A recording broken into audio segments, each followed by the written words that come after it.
গতকালকে হচ্ছে ওই ছাগলটাকে হচ্ছে দোকানে পড়তেন বাড়ির পড়তেন ডাইকে তুলি নিয়ে যায় কথা কথে কথে নিয়ে যায় চাকু মাই দেয়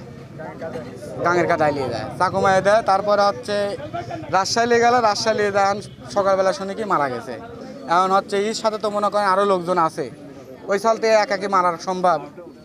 এরা হচ্ছে একটা রাজনীতি চাল হয়ে গেছে এখন আমরা হচ্ছে ফাঁসি চাই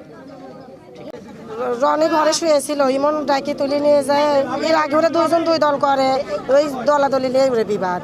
ডাকি নিয়ে যায় মনে করেন মার্ডার করেছে চাকু মারাছিল তারপর আমার ছেলেরা সবাই ছিলি নিয়ে হসপিটালে নিয়ে গেছে যে এই পর্যন্ত ওরা মানে রিয়াজুল মেম্বার রতন মেম্বার এর নির্দেশে ওই কাজটা করেছে শুকুরের ছেলে ইমন মানে কেউ করে লইলি বাবুর রাজনীতি কেউ করে বিশ্বাসের রাজনীতি রনি মারা গেছে বিশ্বাসের রাজনীতি করে আর ইমন শুকুরের ছেলে ওরা করে লইলি বাবুর রাজনীতি এই রাজনীতি নিয়ে ওরে বিবাদ গতকালকে হয়েছে রনি ছেলেটা আমাদের সাথে পলিটিক্স করে উনি দোগাসিনের অন্যতম ছাত্রনেতা এই ছাত্রনেতা ওনাকে বাসা থেকে তুলে নিয়ে যায় ওই র্যালির প্রজেক্ট ওই দোকানের পর নিয়ে যায় মনে করেন হচ্ছে গা অতিরিক্তভাবে হত্যার উদ্দেশ্যে ওনাকে ছুরির আঘাত করে উনি ওই একটা স্টেপে উনি হচ্ছে গা আমরা পাবনা সদর হাসপাতালে ভর্তি ছিল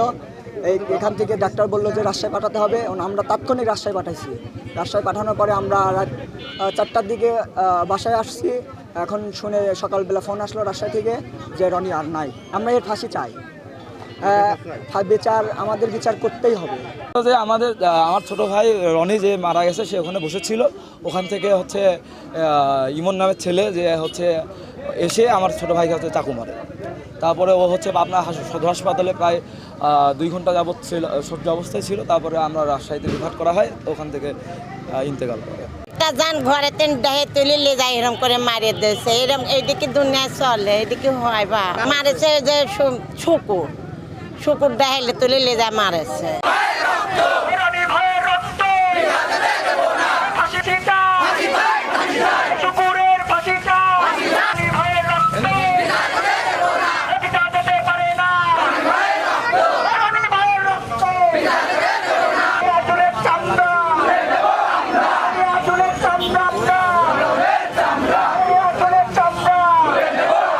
একটু সাইড দিয়ে গাড়ি গুনে যাইতে দেন